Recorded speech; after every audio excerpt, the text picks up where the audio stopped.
தேவன் எப்படியெல்லாம் உருவாக்குவார்னே தெரியாது.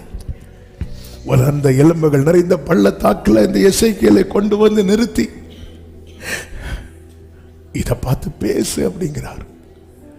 எசேக்கியேலுக்கு அதுவரை தெரியல, கர்த்தர் என்ன உலர பண்ண கொண்டு வரல, உலர்ந்ததை உயிர்ப்பிக்க கொண்டு வந்திருக்கிறார் என அதுவரை அவனுக்கு தெரியல. அதனால அது தெரிஞ்சிருந்தா என்ன சொல்லிருப்பான்? அது இப்போ உயிரடைய மாட்டவரே, இல்ல உமக்கு தான் தெரியும், உமக்கு தெரியல, உனக்கு தெரியாது, உன்னை அறியாம அவர் உருவாக்கி கொண்டிருப்பது உனக்கு தெரியாது. உன்னை அறியாம அவர் உருவாக்கி கொண்டிருக்கிறார். அறிந்தா நான் அனுமதிச்சிருக்க மாட்டேன். அதனாலதான் சில பள்ளத்தாக்களை என்னை கொண்டு வருகிறார்.